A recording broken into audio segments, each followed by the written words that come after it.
Rockfest tutvustab tänavu teisegi innovaatilise lahenduse. Siin ei saa mitte millegi eest maksta ei kaardiga ega sularahas, vaid kogu majandus on sul siinsamas käepaela peal. Siin on ka sinu pääs telklasse ja kõik, mida sul on vaja, et midagi soetada. Esialgu tekitab see mõnevõrra segadust, tegelikult on süsteem ülimalt lihtne, raha sisse, piiks ja kõik hästi. Tehingut alustad väga lihtsalt, paned siia vastu enda käepaela, paned masinasse soovitud summa, paned külla ja siis kinnitad tehingu.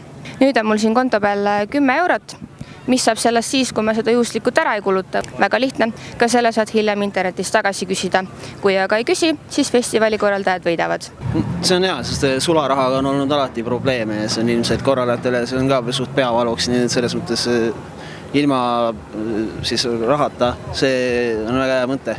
See on palju lihtsamaks kõigi jaoks. Saab kiiremini ka, et lähed lihtsalt, lased korra läbi ja ongi asjad ostetud või teenust tarbitud nii-öelda.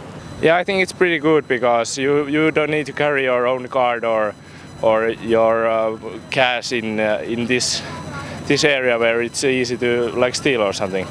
Some people are really drunk here, so they may forget the PIN code to the card and it's very fast.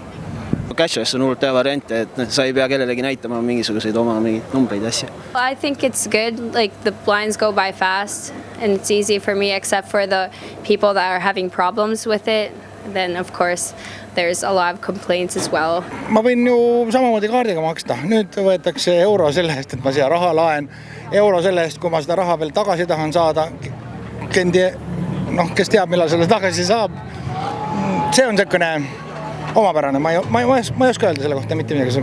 Positiivselt kindlasti mitte midagi positiivselt selle käepaela puhul.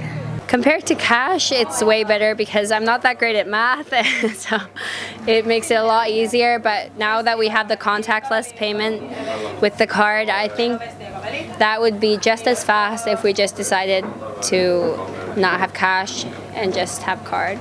I prefer using card. Tõsine pettuse maitse on selle asjal juures. Ainuke mõte, mida ma näen, on, et keegi tahaks üles märkida, palju keegi midagi ostab. Või siis teine võimalus on, et lihtsalt nagu rohkem raha kokku korjata. Vähe nagu Eesti rahvisüsteem. Teoorias seda saab järgmisesse aastas edasi lükata, et kui sa oled fänn ja käid iga aasta kohal, siis põhimõtteliselt siis saad seda pärast veel rakendada. Et selles suhtes ei ole nagu väga hullu. Eks sa pead ise tark olema ja ära kasutama see kõik, mis sa sinna peal paned. They do get a profit, but I don't think it's a scam at all. I mean, everyone knows about it, so... They have said clearly that you can get those back if you just follow the instructions. So I think it's not scam. Võtame niimoodi, et nagu sa ei taha järjekorras passida. Saad kiiresti läbi lastud, saad oma teenuse kätte, sind rohkem juhita nagu.